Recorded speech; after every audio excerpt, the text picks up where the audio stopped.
The Selfish Path to Romance. Download Chapter 1 for free at drkenner.com. Hi, Dr. Kenner.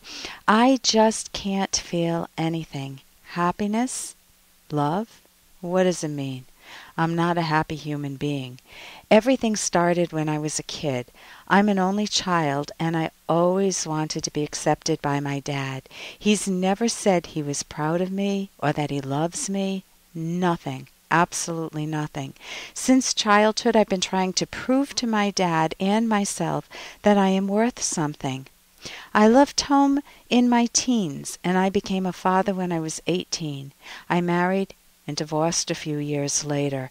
I couldn't handle family life, the routine. It was too much. I was struggling.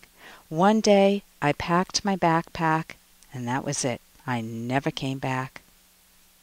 I love my 12-year-old daughter, Mary, and I call her by phone twice a year. I'm getting a chance to see her. She doesn't live in the same country. I've made many other poor choices in my life. I cheated on a girlfriend. I drink too much. How do I become happier? Joe. Joe, you want to stop running. You want to, if you can, get some professional help. You sound open to it now. And what do you do? First, I want to deal with your daughter. Then I'll go back into talking a little bit about your past, your relationship with your dad, and your choices you made. So, what do you do when you meet up with your daughter? You know, she's already a 12-year-old kid now. What do you do? Well, you want to acknowledge the truth to her. You don't want a lot of lies. You don't want excuse making. You know, my dad made me do it or something. And you want to do it in a way that doesn't stress her out, that doesn't add layers of adult stuff into her very young life. So you want to do so in an age-appropriate way. In fact, what I might even suggest is to check with her first to make sure she wants to meet up with you. You know, she may not. She's 12 years old, and it's a long time to go without having a dad in her life or someone that calls her, maybe twice a year. And she may have another person in her life that she considers a dad, and it may just really mess up the waters, make things really confusing for her. So you might write to her in advance or email her or maybe talk to her mom, and you might ask, if you do it directly with her, you might say something along the following lines. Of course, you'll find your own words. You could say, this is again to your 12-year-old daughter, "Hi, Mary. This is awkward for me since I so regret having left you in the past. I've made excuses for that I never felt love from my dad. But that's even more reason that I should not have abandoned you. Since my life was such a mess at the time and I'm only starting to learn new skills, perhaps my leaving home spared you having to deal with my drinking, etc. Of course, it would have been much better if I had learned how to cope better earlier without the drinking, and I imagine it was very difficult for you. Now we have the opportunity to meet. First, let me know if you want this. I want to meet with you only if you have some interest in doing so. You can use it as an opportunity to ask me questions or to fill me in on your life, what's important to you. Or we can just keep it very low-keyed if you prefer. I wish I had not run away in the past, but have to accept that I did. Let me know what you would like." And I might not sign it, Dad, because I don't know how she sees you. So these are my words. I don't have your full context, and they're not going to replace your words. You need to be true to yourself, and you want to make sure you don't overload her. She's a 12-year-old kid with telling her details of your life and very kind of sordid stories that just are going to take away her childhood or her teenage years. And so, again, you can try this type of approach if it fits the situation. Again, I highly recommend therapy, and you can go to a website, academyofct.org. That's Academy, and it means CT is cognitivetherapy.org, and find a therapist near you. If you choose to directly meet up with her, find out what's on her mind and let that lead the conversation. And again, you're not going to be able to force any outcome if she gives you that opportunity. She's her own person and she'll make her own decisions regarding her relationship with you. Now, I want to say a word about the whole, why are you not feeling anything? Why don't you feel happiness or love and you're not a happy human being? What I'm hearing in that is a different question. Hey, I got to interrupt this because we've got to pay some bills. 30 seconds, that's it. A very quick ad and then Ellen will be back. Romance. I wish I knew more about what girls want from a relationship. Boy, I wish I knew more about what I want. Where's that ad I saw? Here it is. The Selfish Path to Romance, a serious romance guidebook.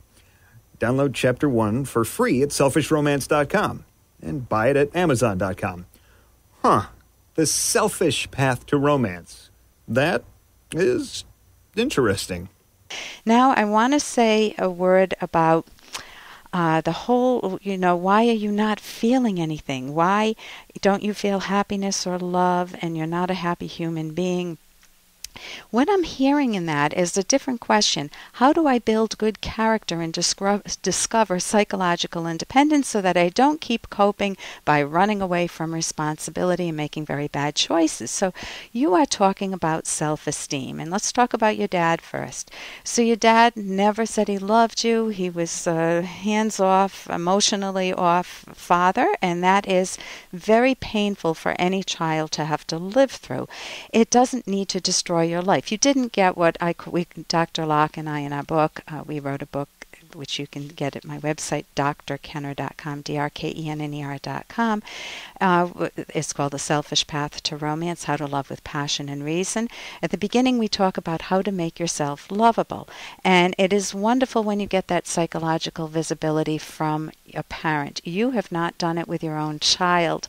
And so you will need to really do a lot of rethinking, and I really think therapy will help. What I want you to know about self-esteem is that it comes not fundamentally from your dad's evaluation of you or from anyone else's evaluation of you. It comes from your own knowledge of the choices that you have and are making. The are making is very good because that means you can change your choices around and make yourself into a better person, improve yourself, and improve your self-esteem in the process, or build self-esteem. If you've made poor choices in the past, you first want to be able to recognize them. That takes a lot of strength because most people just keep running and running their whole life. They drown in alcohol, and you're looking to return it around so you can again feel okay feeling again. When we just make a lot of bad choices and we're left with a lot of bad feelings about ourselves, many people try to run away psychologically, not just physically. I know you're running away physically, but they deaden their feelings. They say, don't feel the negative feelings, and your subconscious says, okay, honey, I hear you, and you're not going to feel the positive ones either. So you want to stop running away from yourself. You want to learn some good cognitive therapy skills, especially premise change. You want to focus on whatever strengths you do have, accurate strengths, and build on them. And again, I highly recommend cognitive therapy. And I wish you the best, and I certainly wish Mary the best. People can change, but that'll be up to her, what she decides to do with her relationship. For more Dr. Kenner podcast, go to drkenner.com and please listen to this ad. Here's an excerpt from The Selfish Path to Romance by Drs. Kenner and Locke. It's important to understand what and why something makes your partner angry. Often when a partner angrily overreacts to a trivial matter, it is due to a series of actions causing resentments in the past that were never openly resolved. Such resentments are held and stored subconsciously, ready to explode like an overinflated balloon with only a small provocation.